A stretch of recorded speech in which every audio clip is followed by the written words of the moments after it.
Kabilang ang ilang mga eksperto na naging bahagi sa pagbuo ng 1987 Constitution sa inimbitahan ng mga senador sa pagdinig hinggil sa pag-amyenda sa economic tchatcha.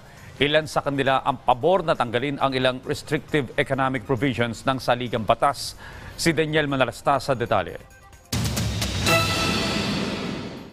Sa pagsisimula ng pagdinig ng Senado sa panukalang resolution of both houses number 6 o ang panukalang pag-amyenda sa economic provisions ng saligang batas, humarap ang ilang framer o nagbuo ng 1987 Constitution, mga dating maestrado ng Korte Suprema, ekonomista at iba pang mga eksperto.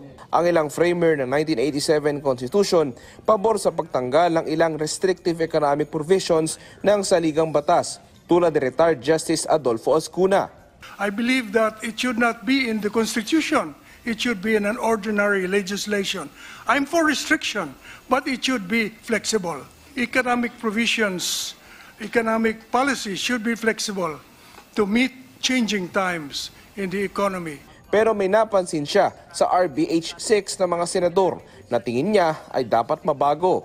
However, I notice in your resolution about houses number 6 that you start with saying, be it enacted. Enacted. That is legislation. So don't say, be it enacted. Say, be it resolved. Because you are not proposing a bill.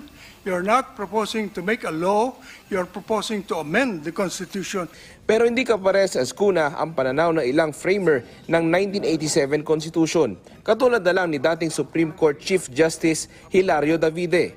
What our country and our people need today are not amendments to or revision of the Constitution, but the full implementation of its principles and state policies.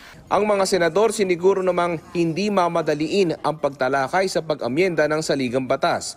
Nakatutok din lang umano sila sa pag-amyenda sa economic provisions at nauna ng tiniyak na hindi gagalawin ang political provisions. We will not be falling into a trap on any deadline.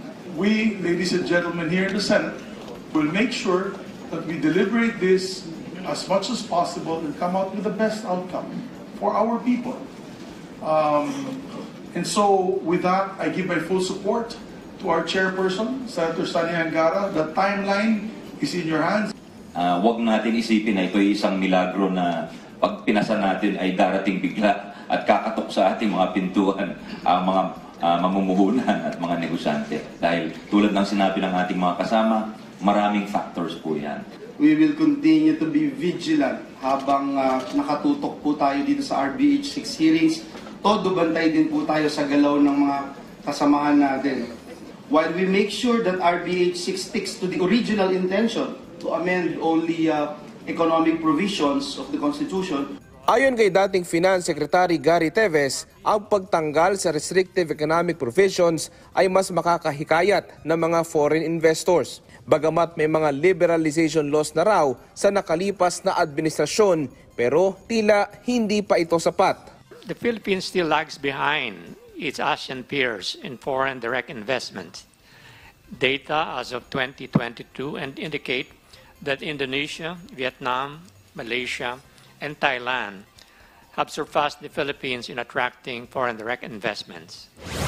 Ayon kay Senator Sani Angara, di pa nila masabi kung gaano karaming pagdinig ang gagawin nila, pero inaasintang matapos ito sa Oktubre kasabay ng filing sa eleksyon dahil daraan pa sa plebisito kung magtutuloy-tuloy man ang charter change at mas magandaan niya na maisabay sa 2025 elections.